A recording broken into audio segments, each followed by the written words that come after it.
Hola, ¿cómo están? Hoy vamos a hablar acerca de cómo reacciona la mente vulgar ante el miedo. ¿Ok? ¿Cómo reacciona la mente vulgar ante el miedo? Porque creo que algo fundamental para el camino de evolución, el camino de crecimiento, tiene mucho que ver con cómo enfrentas el miedo. Con cómo enfrentas el miedo. Con qué haces tú cuando sientes miedo. Y lo que te va a diferenciar de ser una persona, pues hay una oveja del rebaño, a ser un león, a ser un dragón, a ser otra cosa, ¿sabes? A ser dueño de ti mismo, a tener autodominio. Va a ser cómo manejas las emociones difíciles. Y una de las emociones más difíciles es el miedo, porque de hecho si se dan cuenta, si se dan cuenta, lengua tranquila, por favor. Si se dan cuenta, la ira, la frustración, todas estas cosas siempre tienen como raíz el miedo. El miedo a no poder, el miedo de que me hagan daño y entonces por eso me enojo, el miedo a la vulnerabilidad, el miedo, pero siempre van a encontrar como debajo el miedo, ¿verdad? El miedo muta y se vuelve otras emociones, pero la base, se van a dar cuenta, es el miedo. Entonces, ¿cómo reacciona la mente vulgar ante el miedo? Una persona, dentro de la materia, ¿verdad? Una persona que no se ha dado cuenta del poder que tiene, porque nosotros somos seres infinitos, con posibilidades infinitas, pero una persona así entra al miedo con dinámicas de sumisión, con dinámicas de sumisión o de violencia. Siempre están estas dos, sumisión o violencia, ¿verdad? Sumisión. ¿Qué van a pensar los demás de mí? ¿Qué van a pensar de mí? Si yo me defiendo, si yo digo lo que pienso, ¿qué van a pensar de mí? Qué miedo. Mejor dejo que otros me gobiernen, que otros decidan por mí.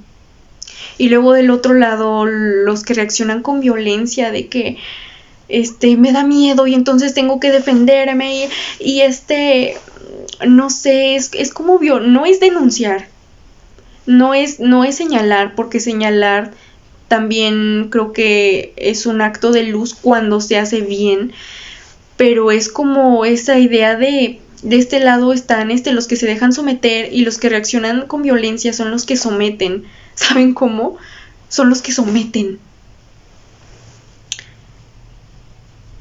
Entonces es como esta idea de someto a los demás para poder sobrevivir, pero es una idea retorcida, no es que de verdad hacer eso te ayude a sobrevivir. De hecho, el miedo causa una paradoja en donde si tú sometes a otros, después tú vas a tener mucho miedo de ser sometido como estás sometiendo. O sea, se crea esa paradoja, que el universo te muestra esa paradoja, y entonces muy posiblemente alguien sí te termine sometiendo, o las personas que tú sometiste se vuelvan un peligro cuando despierten para ti. Y sí se crea como ese shock psicológico, ¿sabes? Como, o sea, sí llega a pasar esto, de que cuántos tiranos no han sido, ¿sabes? Y ellos empiezan a volver locos, o sea, el miedo te enloquece, el miedo te enloquece. Se empiezan a volver como les empieza a dar paranoia de que, ay no, y se me van a voltear y me van a hacer algo y qué tal si le echan algo a mi comida o así, o sea, se les empieza a ir, pues, como dicen aquí de manera chistosa, ¿no? A ir las cabras pa'l monte, o sea, de que a tener desbalances psicológicos, ¿no? Y entonces, aquí no voy a hablar directamente de los abusadores, no porque me den miedo ni nada así, sino porque siento que es mucho más difícil como darles consejos a ellos porque no aceptan consejos, porque son tiranizados primero por su propio ego. Entonces yo no me quiero desgastar como hablándoles a esas personas, sino más bien a las personas que a lo mejor les hace falta un poquito de fuerza de voluntad, o les hace falta salir de esa sumisión. Siento que esa es mi gente, la gente que está saliendo de la sumisión, no los que someten, ¿saben? Siento que estas son más mi gente, que estas pueden resonar más con mi mensaje, porque estas sí, o sea, sí tienen más esa capacidad de conectar con su vulnerabilidad y de evolucionar a partir de ella, ¿no? Que es muy importante. Cuando la mente vulgar le da miedo a algo, se siente amenazada. Cuando a la mente de la sabiduría, o bueno, es que eso ya no es propiamente mente, eso ya es una combinación de varias cosas, no nada más como tal mente, o sea, eso ya es una sabiduría superior, hace cuenta. Pero cuando al cerebro superior le da miedo a algo, no lo ve como que, ay, no puede ser, corro peligro. No, eso lo vemos desde el ego. El cerebro superior más bien lo ve como, esto me está dando miedo. ¿Por qué me está dando miedo? O sea, desde ahí, desde que empiezas a cuestionarte, esto me da miedo. ¿Por qué me da miedo? Genuinamente porque mi vida corre peligro. O me da miedo porque me han enseñado a tenerle miedo a estas cosas y por eso no puedo crecer y por eso estoy anclado aquí. No porque sea un miedo verdadero, ¿sabes? No porque realmente, o sea, me vaya a pasar algo malo, no, sino porque me han enseñado que ser libre es malo, porque me han enseñado que decir lo que pienso es malo, porque me han enseñado que, o sea, ustedes adáptanlo a su caso, ¿verdad? Que no sé, que tener una relación con una persona es malo, que siempre me van a llevar al sufrimiento psicológico o algo así, o ustedes adáptenlo a su caso, pero ustedes pregúntense, ¿por qué me está dando miedo? Y desde que te preguntas, el miedo empieza a perder poder sobre ti, ¿verdad? Porque el chiste es de que la mente vulgar o la mente que vive sometida precisamente porque no puede hacerle cara, porque no puede hacerle frente, pero tú empiezas a cuestionarte estas cosas de genuinamente si es porque está mal o no, ¿sabes? O sea, de que genuinamente, ¿de dónde viene esto? ¿De dónde viene este miedo? Y luego muchas veces te das cuenta de que pues es pura ilusión y entonces ya lo atraviesas. Y ojo, que el miedo no se te quita porque sepas que tienes miedo o por qué tienes miedo. El miedo se te quita realmente cuando tú atraviesas la situación. Cuando tú dices, yo por ejemplo, ay, mostrarme la cámara me da miedo. Ay, ser malentendida me da miedo. Ay, mostrarme tal como soy, hacer chistes rancios, me da miedo. Porque qué tal que pierdo la seriedad, o sea, qué tal que mi diálogo pierde peso o algo así. ¿Saben? Ese es el tipo de miedo que yo tenía cuando empecé a hacer esto. Y entonces me di cuenta de que no. O sea, si me río, si hago un chiste rancio como el de las cabras o no sé, cualquier tontería, no pasa nada. No pasa nada, no pierde peso mi mensaje. Las personas que me van a entender genuinamente me van a entender y las que no, pues ya ni modo.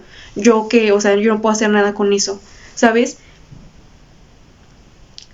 Y les voy a contar una anécdota de cómo me di cuenta de que genuinamente mi mente ya no era tan vulgar como yo creía que era. Porque les voy a contar el trasfondo para que entiendan de dónde viene esto, porque los miedos son mucho más complejos de lo que se dejan ver a simple vista.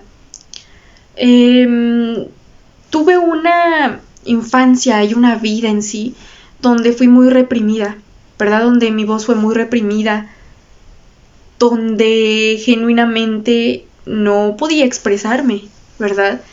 Entonces ya de más grande, desarrollé como ciertos miedos desadaptativos por falta de confianza en mí misma, ¿verdad? Por falta de confianza en mí misma. Y estos miedos desadaptativos me llevaron en algún punto a desarrollar agorafobia. Ahorita ya ya estoy 100% sanada, ¿verdad? Pero yo desarrollé agorafobia. Y entonces, cuando tú tienes ataques de pánico, cuando tú tienes ese tipo de cosas fuertes, quedas con rezagos. O sea, nunca... Obviamente puedes tener una vida normal, puedes no recaer nunca, pero tu amígdala deja registrado que tú tuviste ese miedo, ¿sabes? Y entonces es como cuando te haces una herida en la piel que a lo mejor ya no te sangra, ya nada, no, pero queda la cicatriz. Es lo mismo a nivel psíquico, hace cuenta. Entonces un día pues yo estaba navegando ahí por internet normal, buscando canciones bonitas para poder relajarme, porque me gusta darme ese espacio, ¿sabes? Y encontré cantos de Mongolia. Y me adentré a ver ahí en Mongolia, a ver qué tal. El cielo infinito, ¿verdad? Es una canción muy bonita de Mongolia, porque Mongolia es un país que está muy deshabitado, que el 50% de su población, un poquito menos, como 43, pero por ahí más o menos, ¿no? Pero casi la mitad de su población es nómada. Es nómada. Entonces viven en las estepas y el campo es libre, o sea, no hay construcciones como aquí en la ciudad. No hay construcciones, todo es campo, así todo. Ay, se me metió un pelo al ojo. Todo es campo, ¿no? Y ellos tienen como sus casitas desmontables y tal, pero bueno. El punto es que cuando vi los paisajes mongoles por primera vez, sentí algo que nunca había sentido. Sentí algo, es lo que Kant y otros filósofos llaman lo sublime. Porque hay varias cosas sublimes, como cuando, por ejemplo, yo leo a Emerson y yo lloro sintiendo lo sublime de su palabra, o cuando toco el piano y lloro, o nada más me estremezco, y estás sintiendo espíritu, estás sintiendo lo sublime. Pero luego hay otro tipo de sublime que da un poco de miedo, porque es tan grande, o sea, los paisajes de Mongolia son tan grandes, tan libres, que a la mente vulgar le dan miedo. O sea, le dan miedo de que, ¿sabes? O sea, esta libertad, ¿esto qué? O sea, ¿por qué no hay construcciones como aquí en la ciudad? O sea, ¿sabes? Te causan ruido psicológicamente porque es como, son inmensos, son grandes, son como el océano, ¿verdad? Que tu ojo no alcanza a dimensionar lo grandes que son. No lo puedes saber, no lo puedes percibir. Entonces eso a tu sistema, a tu cerebro primitivo como que le causa miedo, porque representan un peligro, porque no los puedes medir y entonces no los puedes controlar. ¿Sabes cómo? Ese tipo de cosas. Pero lo sublime también enseña lo pequeño de tu existencia como ser humano, o sea, lo efímero. Entonces sí me causó ese miedo de que, ¿qué es esto? O sea, ¿qué es esto tan grande? O sea, ¿qué sabe? Hasta me quedo trabada así. ¿Qué es esto? Y después dije de que, no manches, yo quiero ir ahí. O sea, se me hizo bien chistoso, me dio harta risa, porque me dio miedo, o sea, sentí ese miedo de que, ¿qué es esto? Y acuérdense que venía de agorafobia. O sea, no venía de cualquier cosa, no, venía de agorafobia, donde literalmente ese tipo de lugares me produjeron muchísimo miedo, terror, ataques de pánico en un punto de mi vida. Y yo dije de que, ¿qué es esto? Está increíble, quiero ir. Yo quiero ir a Mongolia, ¿saben? Yo me veía yo haciendo mis maletas, pero ajá. Y estos son cosas que se van practicando, no es de que ya sentiste miedo y ya ni modo, no, sino de que sientes miedo y le vas poco a poco según lo que vaya aguantando tu conciencia. Yo luego soy muy aventada y de que les digo de que no, y el miedo, y sáquenlo, y no sé qué, pero les hablo con el nivel que tengo ahorita. Ustedes deben adaptarlo con su nivel, de que si todavía me da mucho miedo hacer ciertas cosas, ir empezando de a poquito.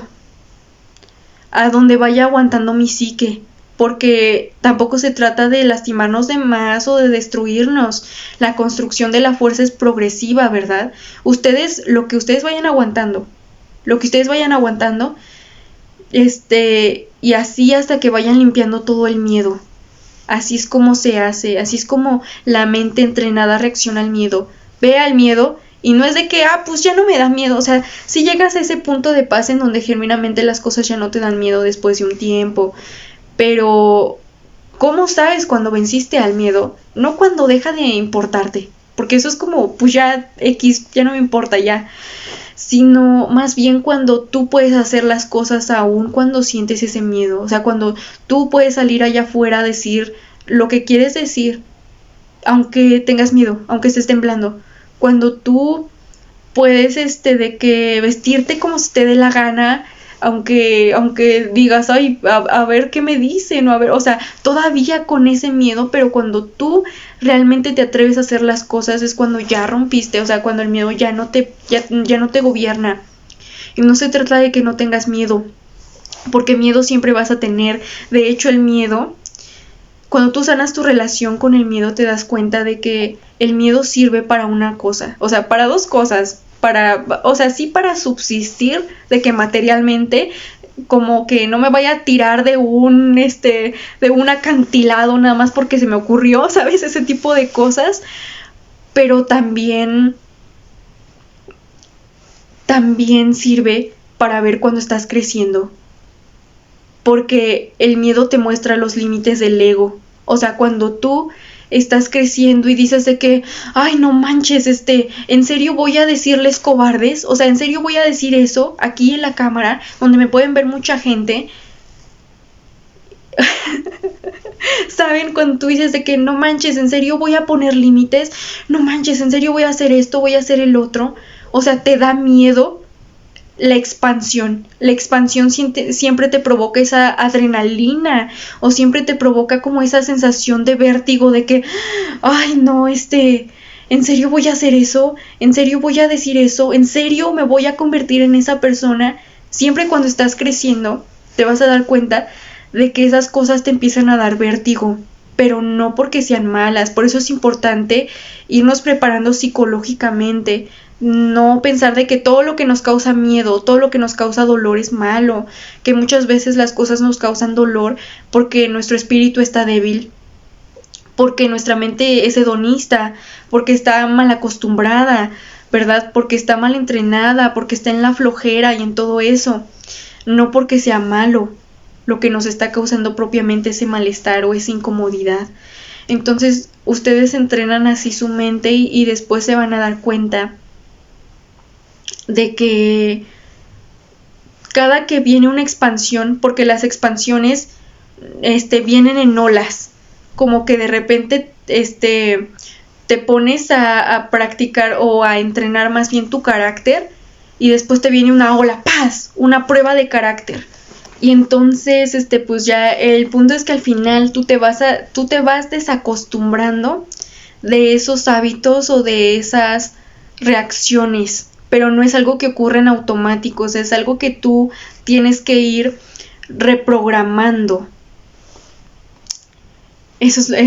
Así es como se hace, porque así como generamos malos hábitos, estragos, traumas, todo eso, es a través de la repetición. No es de que un día pues ya me acosté en la cama y ya procrastiné toda mi vida, o sea, así no funciona, ¿no? Sino es como que a través de la repetición tú vas generando esas cosas. Es como una disciplina, pero a la inversa, ¿no? Entonces lo que tienes que hacer ahora es luchar contra eso.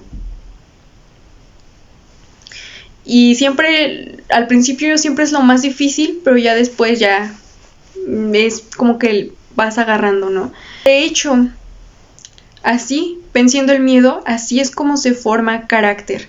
Y también vamos a hacer un video de carácter porque tengo mucho que decir al respecto. Es un término que manejan también mucho los estoicos. Bueno, en sí a los filósofos les encanta hablar de carácter, ¿verdad? Porque es una virtud masculina. Se van a dar cuenta de que generalmente los que hablan de carácter son hombres, pero sí, me interesa hablar también de eso, de cómo se forma carácter, porque básicamente es manteniendo tu centro. Manteniendo tu centro. El carácter es tu centro, es tu núcleo. Es lo que no hace que las opiniones ajenas te muevan, o al menos no cuando vienen desde la desvirtud o desde el odio, desde planos vulgares o planos de la ignorancia o algo así, ¿verdad? Pero el carácter a sí mismo también tiene la capacidad de autorregularse, por lo cual no es no hacerle caso así como a nadie o nada más es que no desde el punto de vista egoísta, pues, de que si alguien te señala algo, no es como que te duele o algo así, sino más bien es de que te preguntas de ¿sí es cierto eso? Sí, ¿por qué? No, ¿por qué? Pero siempre se regula a sí mismo, ¿saben? Siempre. Y también se van a dar cuenta de algo muy importante, que es que los vicios y todo esto